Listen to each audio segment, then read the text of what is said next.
And I'm excited to introduce to you our special guest co-host today. So without further ado, we're going to go ahead and get started here. Today, we're talking about building an OT cybersecurity roadmap. There's some very specific components that we want to make sure we cover as to help you be successful in building a long-term multi-phase plan. To do that, today, we are going to walk through a number of categories. We're going to do first an introduction, myself and my guest speaker, John Cusimano, who will introduce himself in a moment. We're then going to talk a little bit about why a roadmap is important in the first place. A plan is great. It can be quick and dirty. It could be on a whiteboard, or it could be detailed and well thought out.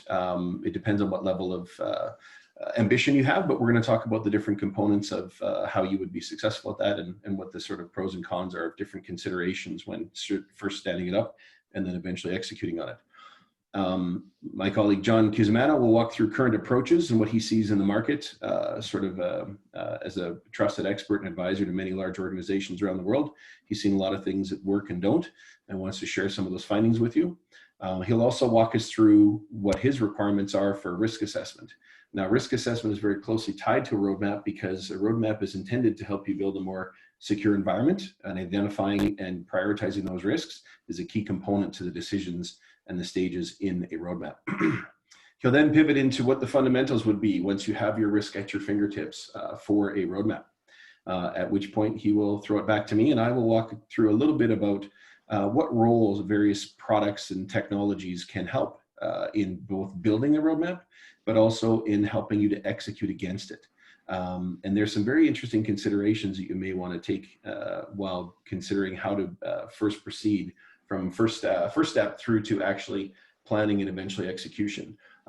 Different views and horizons of what you choose now versus later can have a significant impact in your success at varying stages.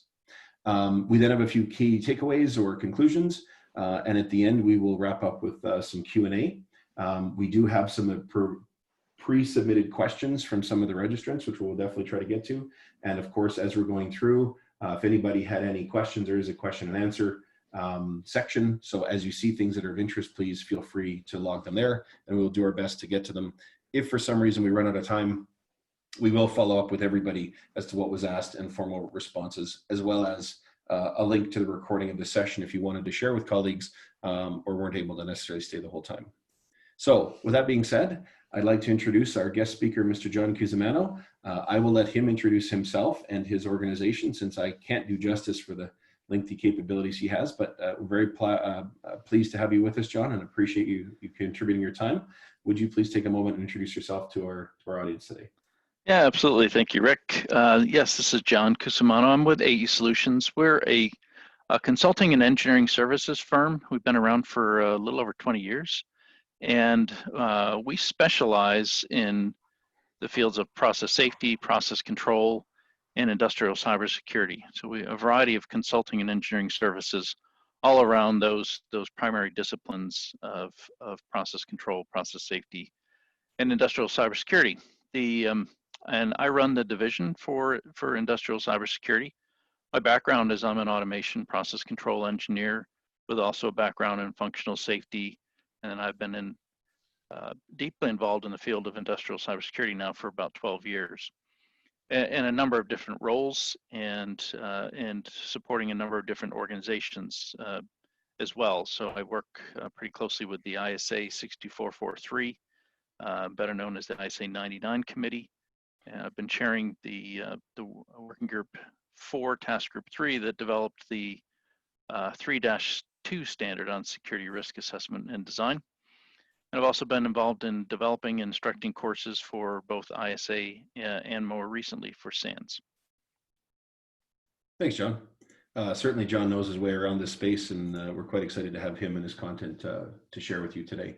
So thank you. So for myself, who is Verve Industrial? I work for Verve Industrial. We are a fully integrated solution provider that we're able to help our clients demonstrate rapid improvement in security maturity with our unique approach to endpoint management and a platform that helps build a multifaceted program. We provide rich endpoint risk assessment data. Some of the questions around how do we actually build OT risk assessments and profiles. Hopefully you'll get that from today.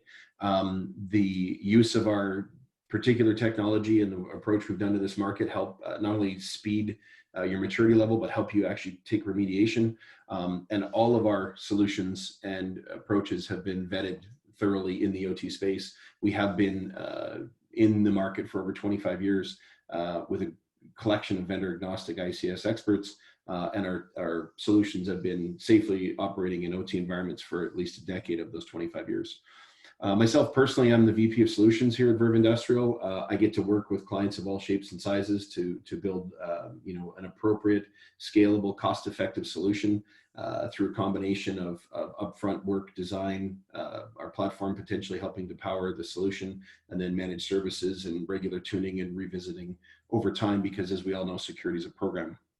I personally have been in this market for almost as long as John, having 20 years now under my belt with companies such as Matricon and Honeywell. And I appreciate everybody attending today, and hopefully we bring something of value to the hour you're going to spend with us. So just quickly, why do we think a roadmap is so important? There's some key components that anybody, when they're embarking upon building a cybersecurity program or looking at what they have and trying to streamline or improve upon it. And these are some of the main components in there. The first is size and scope. We always get asked, how much will this cost? Well, the fundamental question is, cost is based on how much you need to do. And if we don't know what we have, how it's configured, or how it's tied together, we're starting from a blind spot.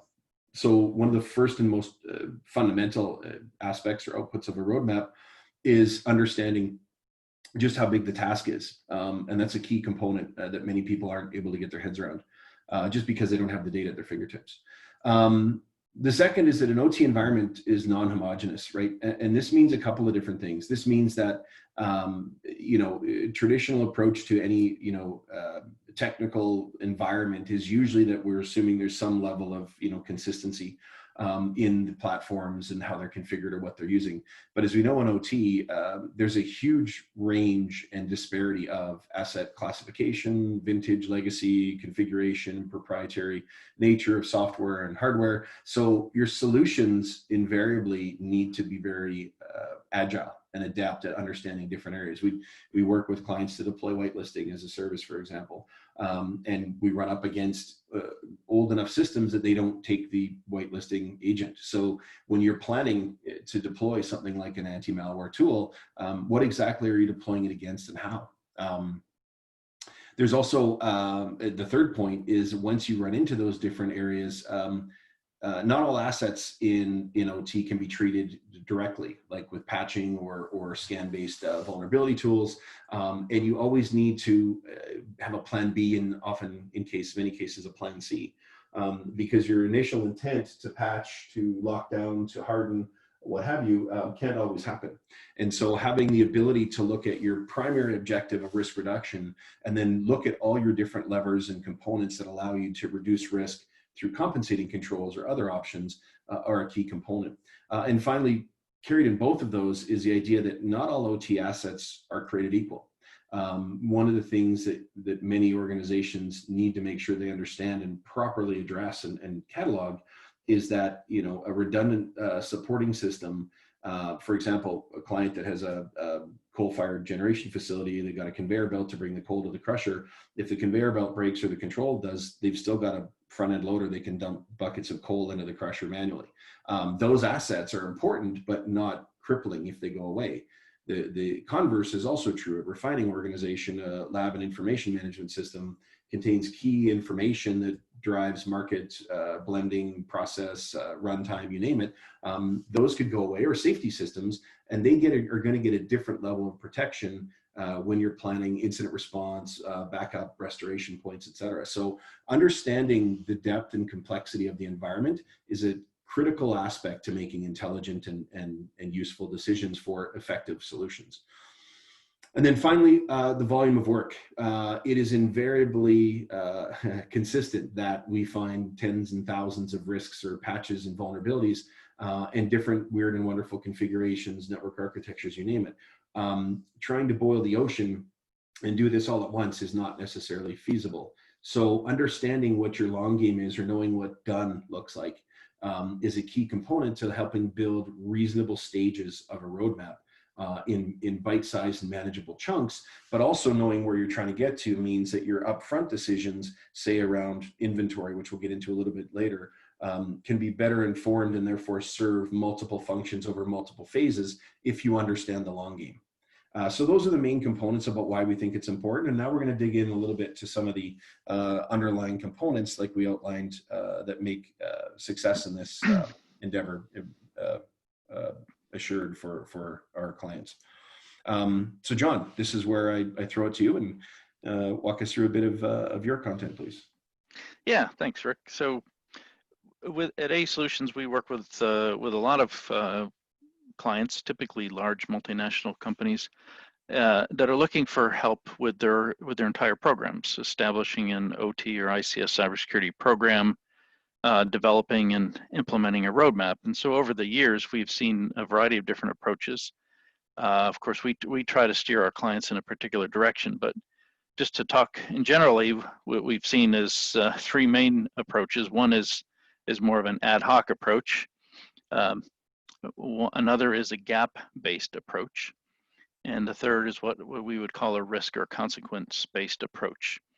So obviously, ad hoc, as it sounds, is really not as much of a program as just some companies don't really have a good program or discipline and address OT or ICS cybersecurity in kind of an ad hoc manner.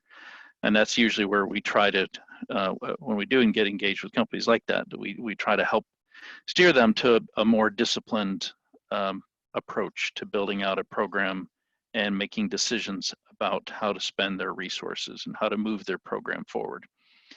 A gap-based approach is a very valid approach, and it's probably what the industry, at least probably I'd say 10, 12 years ago, that's kind of where most companies were with when trying to stand up a program, had a either a standard, internal standard, or industry standards that were still forming at that time, and did a gap assessment and started working on closing the gaps.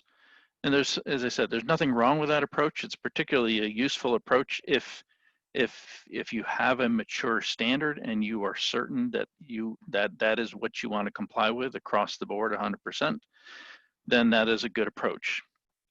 But as we've matured as an industry, more and more companies are moving towards a risk or consequence-based approach, very similar to what we saw happen in the field of process safety and safety instrumented systems, where it's been recognized that rather than a prescriptive approach, a more performance-based approach is optimal, because it allows for the variations within a company across the different assets and facilities that they may have, and also across different companies, that not every organization has the same risks or the same risk tolerance. And so a risk and a consequence-based approach allows you to tailor your program and your roadmaps to putting your resources where they will have the most benefit. Well, they will provide the greatest risk reduction per dollar spent. So that is typically where we are working with our clients to drive them towards more of a risk consequence-based approach. And the case for that, the reason is, as I said, not all facilities are the same. And a one-size-fits-all approach could either result in under or overcompensation. And the other thing is that most standards encourage a risk-based approach. Certainly, for example, the 62443 series of standards, the NIST cybersecurity framework, NIST 882, API 1164, just to name a few. Almost pick up any one of those standards I mentioned, and you will see there's a section in there on risk assessment and risk management, because it's well understood that that really what we're trying to do when we're trying to manage ICS cybersecurity, OT cybersecurity, is we're trying to manage the risk that a certain threat could, or that threats could exploit vulnerabilities and result in negative consequences, which is the formula that I have down here in the middle. This is generally recognized formula for cyber risk that is basically cyber risk is a function of threats, vulnerabilities, and consequences. So in order for there to be risk, there needs to be one or more threats that may exploit one or more vulnerabilities, resulting in negative consequences. So when we say a consequence-based approach, we mean that consequence is part of the formula, part of the equation. Other approaches, for example, I was talking about a gap-based approach. It really doesn't consider consequences. It's they're basically a prescribed set of controls that one would put in place, generally designed to minimize or eliminate vulnerabilities and eliminate or avoid threats. And that's fine. So that approach basically says if you effectively can eliminate threats and eliminate vulnerabilities, then you can eliminate risk. Problem is, there's no such thing as 100% elimination of vulnerabilities or threats. And so a risk-based approach takes that into account. And there are a variety of different risk-based methodologies out there. I'm naming 3 today that are in use in the OT or ICS space. There's others that in the IT space as well. But what they all have in common is that they all consider these 3 variables: threats, vulnerabilities, and consequences. So I'll talk about each of these. There's the INL CCE methodology, something called the FAIR methodology, and something called CyberPHA. So starting with the INL CCE, which stands for Consequence-Driven Cyber-Informed Engineering. And it's a methodology developed at Idaho National Labs, or INL, and has been published in some papers, and there's a website that INL hosts that talks more about the process. It's basically a 4-step process, and the 4 steps are consequence prioritization, so understanding the consequences and prioritizing them in terms of severity. Step 2 is system of systems analysis, so breaking down the system into subsystems, or basically subsystems, what we might also refer to as zones and conduits in ISA 62443. And then focusing on, when they say consequence-based targeting, basically focusing on what can we do to minimize these consequences. Is there something we can change in our design? Are there controls or safeguards we can put in place? But how can we minimize the likelihood of that consequence occurring through different mitigations and protections? So that's the INL CCE methodology. Next up is something called FAIR, or Factor Analysis of Information Risk. FAIR really has its roots in information security, as the name implies, though I have seen it applied in the industrial sector as well. It's a very good model describing the components of risk and breaking risk down into its subcomponents. And this diagram here comes from the FAIR Institute, and it's called the FAIR ontology, and it breaks down risk into its components. So on the left-hand side is everything to do with what they call loss event frequency. In other words, how likely or how frequently might there be a loss event? And on the right-hand side, all deals with the consequence side. What's the loss magnitude potential? And really where the 2 come together is risk. So the likelihood of or the frequency of a loss event times the magnitude of the loss is the risk. But you can see here, it also visually helps break down, so what are the components of the loss event frequency? It's how frequently does the threat event occur, and how vulnerable is my system? And you can break that down further. into the contact frequency and the probability of action and the threat capability and the resistive strength and so on. So it's a model that breaks down risk into its components. And that's really the basis for almost any methodology out there, is because really what we're doing is estimating risk, right? We can't actually calculate, it's very difficult to do quantitative analysis and calculate a number for risk. And that's really would be largely meaningless. Really, it's a range. And it's typically done in more of a qualitative fashion. And so that's the next method I'm going to talk about, is the CyberPHA, which is a qualitative, or some might call it a semi-quantitative risk assessment methodology.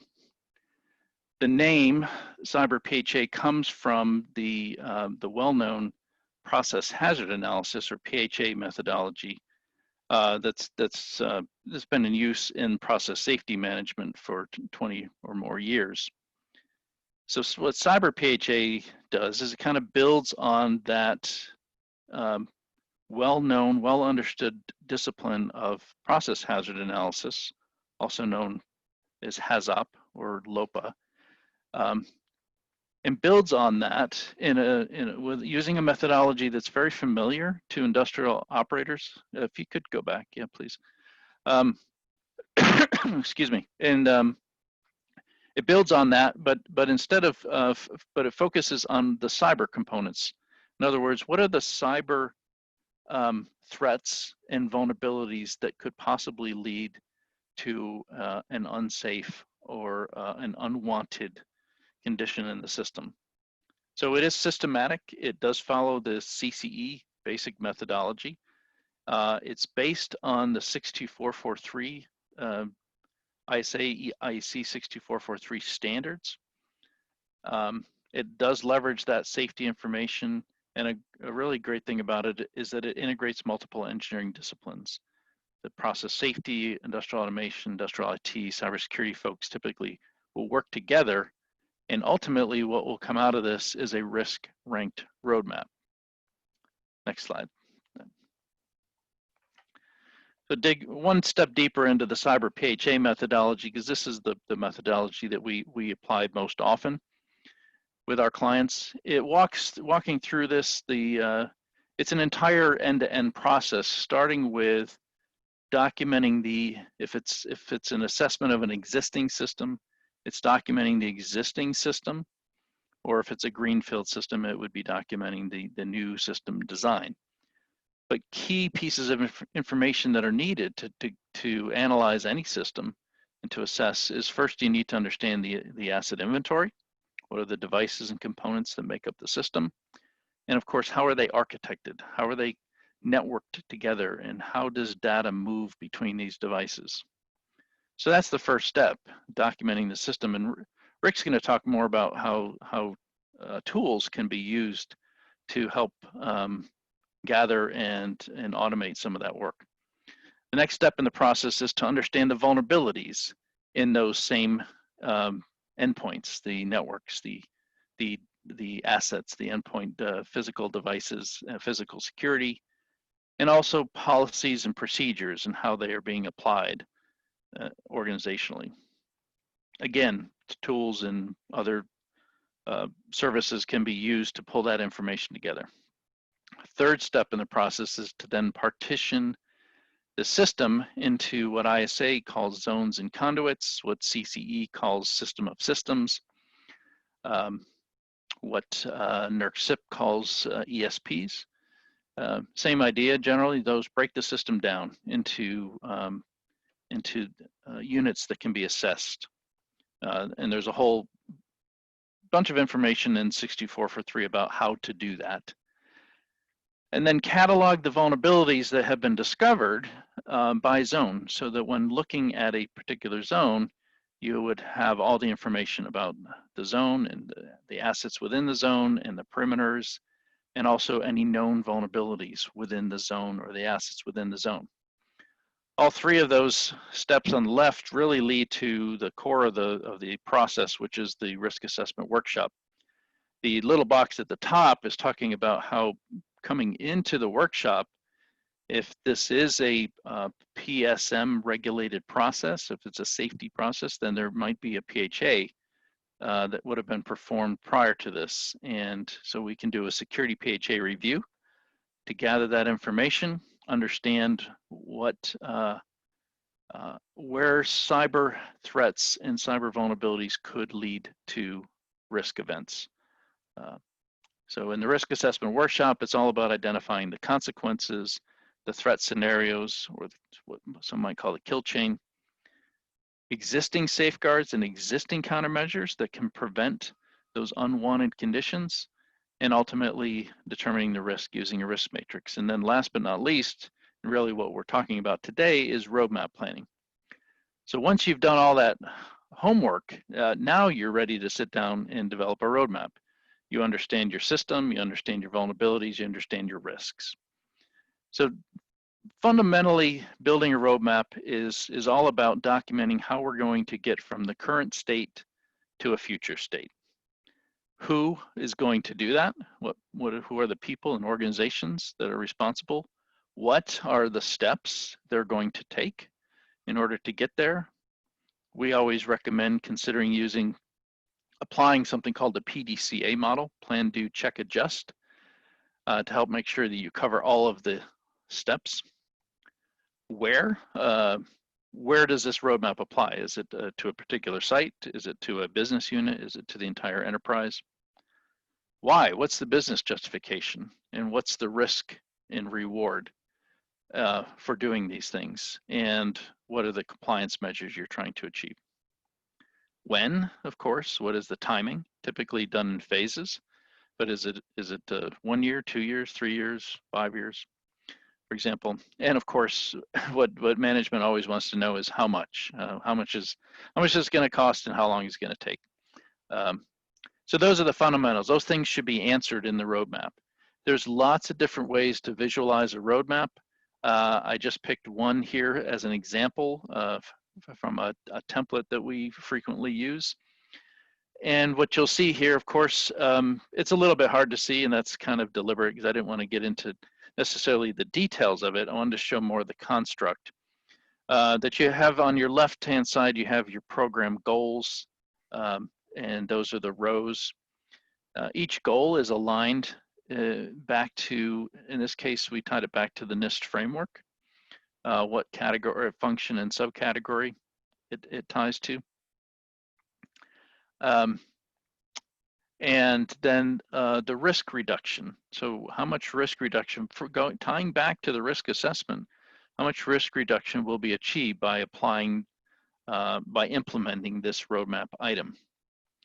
The specific deliverables and specific tasks are laid out, cost objectives are identified, and then of course a timeline.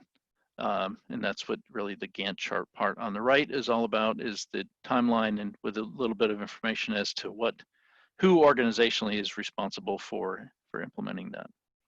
So a basic, there's lots of different shapes and formats and so on, but just to show you an example, this is a relatively common example. Excellent. Thanks very much, John. That was very detailed and grounded in very proven and established methodologies. So I think it's very valuable to sort of lay that groundwork to pivot then to the next step. But I wanted just to sort of refresh real quick. I know this is only a couple slides ago. If you all recall, John mentioned that the first step is inventory, and the inventory is what do we have. But then John also went into a number of other things that take inventory far beyond, you know, a cursory sort of a list of IP addresses into what are the endpoints, what are their data flows, what are the catalog and vulnerabilities by zone, what are the consequences. He talked about why, he talked about who. All of those sorts of things all tie back to other data points that you need to be able to facilitate these various stages. And so the next two sections that I want to walk through are what sort of ideas and selections can we make? And some of the questions indeed are about, you know, how do we decide, you know, what the best tool set is to go forward? And so I'm hoping to sort of stretch everyone's imagination in the next little bit as to what we want to consider and what our considerations or our conclusions have for an impact on future stages of planning when we get into things like the risk assessment workshop here, redefinition of policies and procedures, assigning tasks to certain people. It's great to have a vulnerability analysis team throw vulnerabilities over the fence, but if your business unit is expected to fend for themselves as to how to reduce them, understanding that in the larger context is going to be a significant difference in your success rate. So I'm going to pivot into walking through the various components of how you would use various security tools or perspectives to help to build robust data to feed into all of those different sections. And as John had pointed out, one of the very first things you need is an inventory. Now, there are all manner of types of inventory. There are people with spreadsheets that sometimes are accurate or not. We had a client give us a spreadsheet of a particular facility, and we did a walk down and compared it to what we found. They were off by 591%. So, you know, that's very typical, unfortunately, in an OT space. There's also a great desire lately to be looking at passive anomaly detection tools because they seem to hit all the IT pain points of it's a passive tool. I can just listen on the wire. I can grab information. Yeah, they can. The challenge with that level of inventory is that, well, there's a couple angles there. The first is getting to all the different areas. If you look at the diagram on the right, a passive tool would listen at this, you know, network or switchgear in the middle of the diagram, but things like your serially connected protective relays and other, you know, proprietary OT stuff doesn't necessarily ever get through those choke points, so you're never going to necessarily know about them. The second is that not all data is transmitted, the data that you might want, which we're going to walk through in the next few slides. So am I knocking passive anomaly detection tools? No, I think it's a fantastic technology. I think it's fascinating, machine learning and algorithms for managing detections from baseline behaviors. What I am knocking them for is that they never were built or designed for an inventory or an asset-based record to build your roadmap around. And so they are somewhat useful if you look in the first bits of information here around IP and MAC address, but they start to pale pretty considerably when you get to further and more advanced phases of roadmap planning. And so when you want to look at an inventory, we advocate that you look at a much more robust and detailed analysis, not only of the individual assets themselves, but of all the assets in your environment. We need to make sure we have a north-south and east-west coverage. North-south meaning right down to relays, PLCs, and controllers, and east-west, of course, you know, across the various different OEMs and platforms and all the different subnets that you may have to try and stand something up for. And then on that point, once we build that inventory, it's important to also be able to pull out vulnerabilities. A lot of, you know, other tools that are very popular in vulnerability analysis and listing are scan-based tools. Scan-based tools in an OT environment will invariably break proprietary or fragile OEM type of systems. They won't be scanning PLCs and controllers. So you have unfortunately a subset of your inventory profile relative to vulnerabilities if you're not actually enumerating all of your endpoints. That's why we advocate an asset up approach. If I know everything about every asset, I can then bring vulnerability knowledge, layer that on top and say, look, I have X number of PLCs with this known exploit. That has to be added into my roadmap, not just I scanned all these Windows boxes in the DMZ and here's my highest risk and therefore my first pass of risk reduction. So again, push the context to make sure we have enough content to be able to build a robust program. Inventory is one thing, north, south, east, west coverage and detailed asset information really power the visibility. So taking that, you know, a step further, what about software? I can't tell you how many times we do an assessment and we start to look at an environment and we find the Bing search engine, or we find a full installation of Office, as opposed to just the read-only Excel version. We need to look at ladder logic or tags. We also often see the full IIS services stood up for a visualization tool that really only needs the www service. And so we're introducing invariably all sorts of different risk without even knowing about it. And if we don't enumerate real detailed analysis about the endpoints, including the software, we're going to miss some concerns. I mean, how many people want to see Java all over their OT environment? That's often a big risk and a big exploit point. So going beyond just the base inventory to using tools that are able to fully and thoroughly enumerate the endpoints just continues to feed the richness of the data in those 4 or 5 stages that John had pointed out, that build much more empirical and targeted stages of your roadmap. And we need to go beyond that. Software's second or third phase. Well, now what if we start to look at users and accounts? Again, a passive tool can see when certain people try to log on or fail, but what about dormant accounts? We often find OEM built systems, and not knocking the OEMs, it's a standard practice, and sometimes the cleanup doesn't always happen. We have all sorts of admin accounts. We have accounts that have never been used or haven't been used in over 180 days. This is really begging for, you know, non-targeted but malware type devices to go and find admin accounts and then pivot into other areas. And again, if they're dormant accounts, they're not necessarily going to be enumerated by, you know, passive listening tool. And if you're not scanning the system, you're not going to pick them up either. So again, going to that endpoint and pulling multiple perspectives of asset profile and characteristics, just continue to round out. We start to build what we call a 360-degree view of the asset. It's really the only way to actually properly address the risk around it. Building further, we talked earlier about the idea of compensating controls. Unfortunately, many people in OT environment quickly come up to the realization that we can't patch everything. And even if we patch everything the OEM approves, there's still hundreds or thousands of patches that aren't being deployed because they're not approved by the vendor, but there's still a risk on our system. So whether we can or can't patch is immaterial to the fact that I have a risk. And so taking that next step of profile on the assets, and this is something that, you know, John will tell you when he goes to a site, he'll go and collect data on target endpoints to say, do you have the guest account disabled, for example? Is remote desktop enabled or not? What sort of password policies? Is the admin account renamed? And so understanding your levers that you could pull to potentially further protect and reduce risk without just full patching also comes down to the value and validity of the richness of your data. And again, I'm not trying to, you know, beat a dead horse here, but when we say we want to profile the endpoints and their context within your environment, these are all very, very valuable investments for your future state planning. When I go to say I need to do a backup and restoration plan, I can't take every single asset and do a daily full backup with a weekly offsite because it's just not manageable. But if I know which context, which of my systems have other compensating controls, or within an OT environment, which of my systems are critical, which are potentially redundant or could go away for a while and not cause us too much pain. Now I've got a reasonable level of risk versus reward that I can help my organization navigate to say, this threshold of risk we're okay with because the impact isn't a big deal. As John mentioned, a lot of it's about consequence.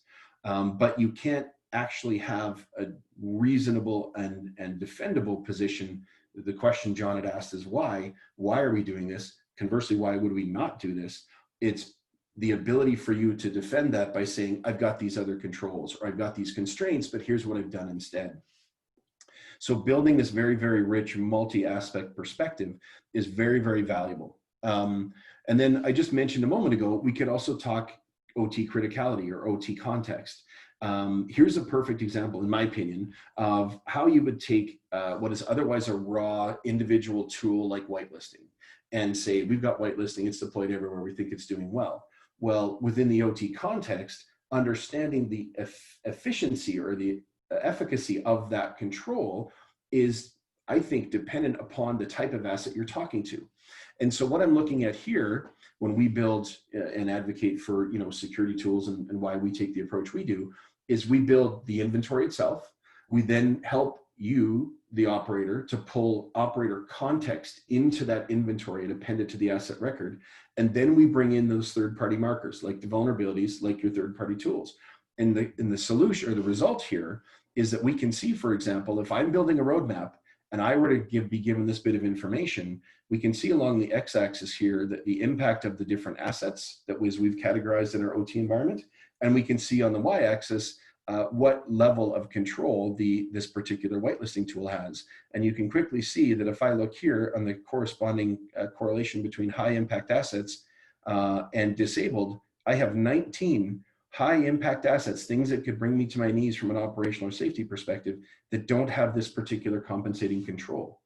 And as soon as you see that bit of information, it's very easy to make the step to say, okay, to answer the why question, why do I need to focus on these 19 assets? Because we've already deemed that these are important to us and we don't have that control. This level of information and the tools that you can use to pull this data to that decision and that planning are invaluable. And if you do them the right investment and the right analysis to begin with, that investment and that effort will return gains time after time, phase after phase over the entirety of your program. The end result for us, and this is a single snapshot of an individual asset. This is a single, what I call the hockey card, because I'm Canadian. My American colleagues tell me I should say baseball card to be a little more culturally appropriate for south of the border. But the concept is the same. This view of a singular asset relative to its patching and vulnerability levels are outstanding concerns up here, as well as its time release, its attack vector, enumeration of software that we approve of, software we don't. And we often find assets that are running TeamViewer or LogMeIn, a Bonjour service, the Bing browser, you name it. But also compensating controls around least privilege, access control, remote desktop for guest is disabled. This view of a singular asset relative to its OT context and all the various controls and components is absolutely fundamental to being able to build what we call a targeted, or last webinar I talked about being a cyber sniper and being able to attack that which you're concerned about, as opposed to shooting cannon fodder or shotguns and hoping to hit something that's of use. It's a huge, huge difference to the ability for you to use empirical evidence to drive measured and justifiable means, and how much you need to do and how far you need to go. So then in pivoting to how we execute it, we also advocate that you build this in an automated sort of fashion.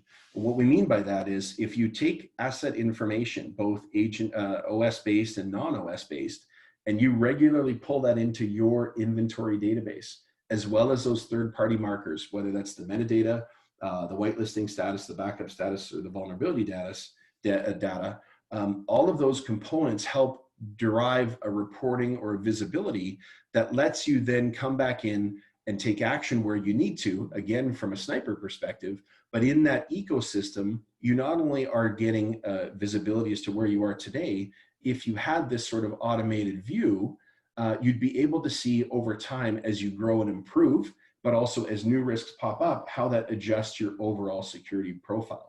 So the roadmap is important to have a plan, but it's also important to know how you're tracking against it and how you're faring on any single individual day. So once we have this ecosystem, we're able to then, pull that sniper card, right? And so this is a sub-filter, which I think is absolutely fundamentally required for any OT environment. When I go to an OT facility and I get asked, you're going to do an assessment, you're going to tell me I don't patch anything, I don't change passwords. How does that help me? It's an absolutely great question. If I were to come to that same environment with this sort of technology or platform and say, look, here's 10,000 risks, but I can take those risks, and it's a little bit blurry, so I'll just walk you through what these are, but I'm going to take the raw dump of risks, and I'm only going to sort on what are critical risks, and I'm only going to filter critical risks on what we have deemed operationally or through tribal knowledge is a critical OT asset. I'm also going to pull back critical risk on critical assets where the last backup failed. I don't have the last bastion of defense in OT, a full restore capability to build from bare metal. And I also, as we showed a moment ago, whitelisting is not in lockdown. I've gone from noise of tens of thousands of risks in unpatched systems to critical risk on critical assets without two of my main compensating or controls or safety nets for security. This is where I come down to 69 individual risks as opposed to thousands. And we even have clients that are starting to look at, this is 69 risks, all of which are considered network-based attack vector.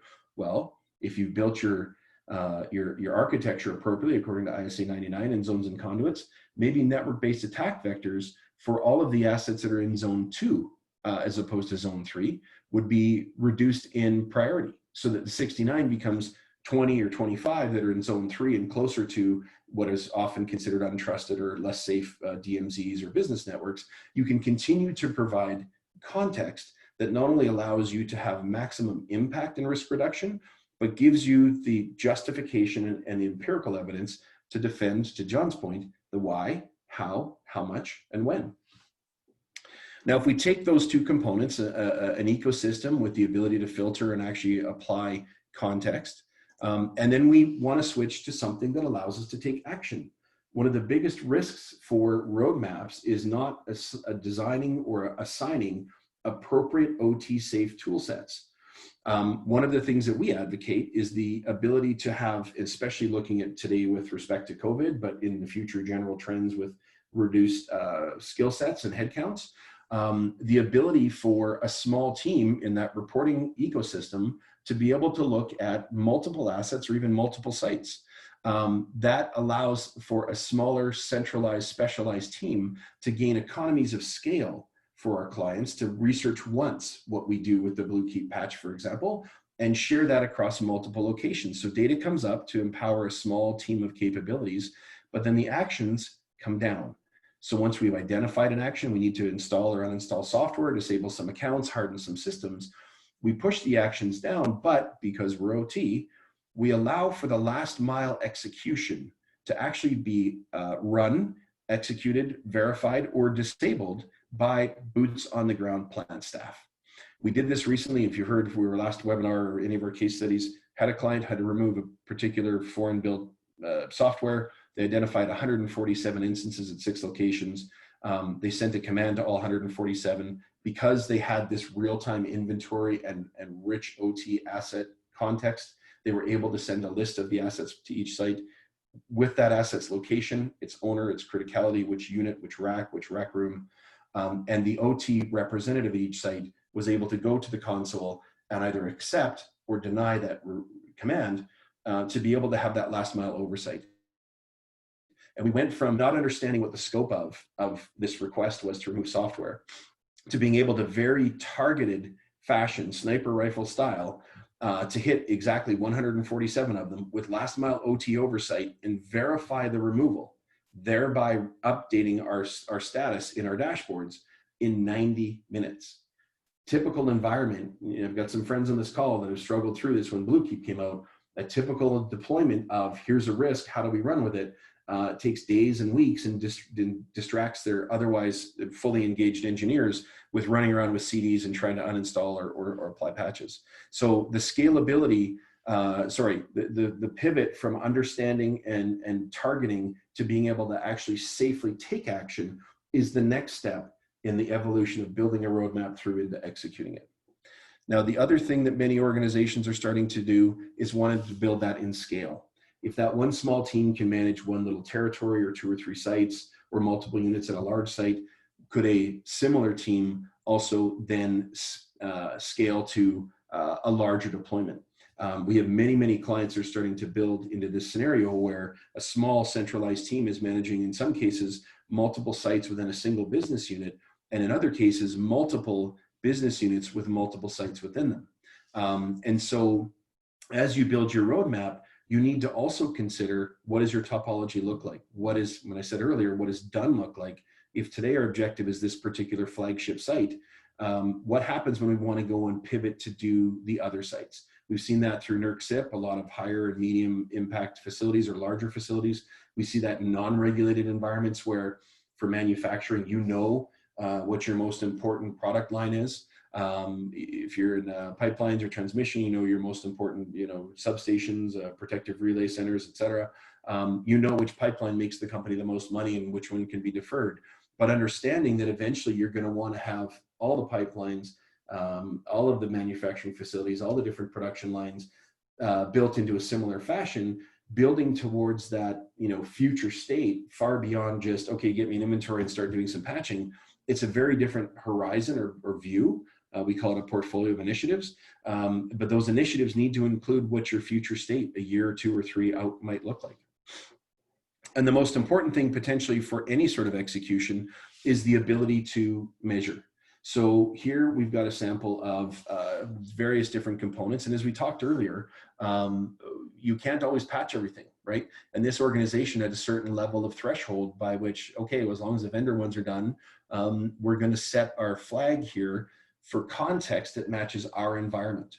So just because the CVE says it's a 9.5 out of 10 doesn't mean I'm going to take it as seriously, because I have other OT context, compensating controls, zones and conduits, redundant systems, a healthy backup, what have you. But the idea is, when I'm able to take all of that information and turn it into a report or visibility or tracking, I then have justification to continue to go back to find either more budget, more people, or continue to refine the process.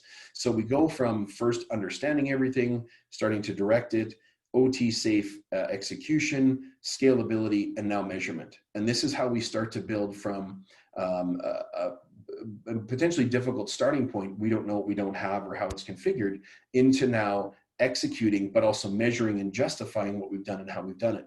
We always get knocked on security. What's the ROI? I mean, I always joke that if you do everything I tell you, nothing will happen. So how does that calculate into ROI? Well, this is a way to start to measure some of that. And then finally, as we know, we want to make sure that we're doing this across multiple functions. Many organizations get stuck, unfortunately, in looking at a roadmap as a punch list of items. And they run out and they say, okay, well, this is, according to the vendor or the analyst team, here's the most important thing. So I'm going to run it by a tool that fixes that one thing. And we've seen many organizations do that, and then come back and buy another tool for the next, most important thing list, and go out right, buy another tool, and eventually end up with a collection of tools that aren't really tied together. And so their ability to manage the program across multiple functions suffers. In fact, we have one client that has 55 security tools, 11 of which are different patching tools. I don't know that I can name 11 patching tools, but they identified to us that depending on the asset class and where they inherited and how it works, they have 11 different mechanisms to try and manage just patching. So, making sure that we look at a overall program allows us not only to make sure that we're not making short-term siloed or point solutions, but that we also can build towards a systemic improvement, which is what we like to see. This is an example of a client that took an automated approach with targeted, actions and risk management and OT context. And this is part of what they did for improvement. The gold bars are how they improved across the NIST CSF once they had deployed the technology and used it to improve their procedures, their policies, their training and awareness, and their just general day-to-day maintenance. We're nearing the end. We are about to conclude, and I want to leave time for questions. So John, I'm going to pose upon you to maybe walk us through some of the conclusions, which is what we have here. If you're still with us, John? I am, yes. So yeah, kind of wrap things up. We talked quite a bit at the beginning about how important an overall program and a roadmap are to having a successful OT security strategy. And that a consequence risk-based approach really helps by prioritizing and optimizing your programs, your actions, and making sure you're getting the most out of your resources. And the standards and the tools by themselves are not a program, but the standards and tools are very beneficial when it comes to developing and executing and maintaining your program. So as Rick pointed out, that software tools like the Verve platform can be very beneficial in not only gathering and discovering the information necessary in order to embark on a program, by gathering all of the asset inventory and all of the other related information that goes with that. But then also in helping to execute the roadmap. Automated deep asset profile with OT context, as Rick pointed out, is really key to success in helping to overcome the many challenges that we all face, whether that be poor documentation of your existing systems, insufficient resources, some of the unique requirements and protocols used in the OT environment, and the need for continuous improvement in tracking and reporting. Anything you want to add to that, Rick? No, I think that's a great summary, and I appreciate that, John. I think it captures both aspects of what we collectively brought to this session. I want to switch to some of the questions, and I'm glad we timed that the way we did. We have one online and a few that were pre-written. John, the one online is for you, so I'm going to ask if you can grab it. Are you seeing the question, John, in your? Let me see if I can pull up the panel here. Yep, I do see it. So it says, John, you said that aeCyberPHA is based on 6443, but the roadmap you showed was aligned to NIST. And how is the roadmap risk ranked? Is it by program goal? Is it based on inherent risk or the residual risk after the risk reduction is realized? Yeah, great question. And correct, the roadmap that I showed there was aligned to NIST. In practice, what we typically do is, because there are so many 62443 requirements. The 6443 is a 13-part standard, and there are literally hundreds of, maybe not thousands of requirements in that whole series. So we typically use the NIST framework for its organizational structure. It has a very nice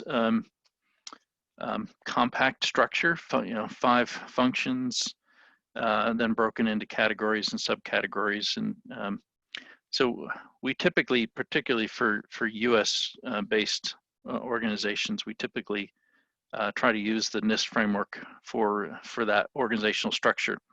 But behind that, particularly when we do our gap assessments, the NIST cybersecurity categories and subcategories, of course, are all mapped to 62443. So that information, the underlying 62443 driving requirements are referenceable, but we use NIST for its structure. And how is the roadmap risk ranked? Is it by program goal? So it's done by partitioning the system, as we said, into zones and conduits, and then assessing the risk of each of those. And then what we do typically then is we aggregate. We look for risks that might be common across multiple zones, and come up with an overall, at the end, come up with an overall ranking. So ultimately it's about how much risk reduction that particular control or objective will be realized. Thanks, John. That's a great answer. We are nearing the top. I just want to remind everybody that we will be sending a link to the recording of the session after, so please do share with your colleagues. We do also have another webinar coming up in a few weeks' time. That's actually right there on the slide. John and my contact information is also there for anybody who wanted to follow up after. We do have 8 or 9 more questions. I think we will take these and make sure we send those questions and answers along with the link to the slide. But we do have time for one more quick one. It was asked by one of the pre-registrants how an OT asset inventory is used as a risk ranking in an OT environment. Well, I would hope that today we talked about that it's not just an inventory, it's about a detailed profile of the endpoint, and that profile needs to include other things like the OT context. Is it critical? Is it redundant? What's its role in the operation? How can we restore it? And then also what sort of compensating controls can we apply to that device safely? And between those two components, or those multiple aspects, hopefully that helps us to give a very guided and OT specific response to those sorts of things. We do have, like I said, a few more and a couple have popped up since. I want to be mindful of everyone's time since we're at the top of the hour. I appreciate everyone's contribution. John, I especially appreciate you joining us and sharing your wisdom and lending credence to this overall topic. Thank you so much. Welcome. Thank you. Yeah, no, thank you. And so then for now, I think we'll wrap it there. We will send a link to the recording as well as formal answers to these questions. John and I will run through them. And thank you everyone for coming, and we'll hopefully see you on the 28th. Take care and have a great day. Stay safe out there. Yep. Thank you all.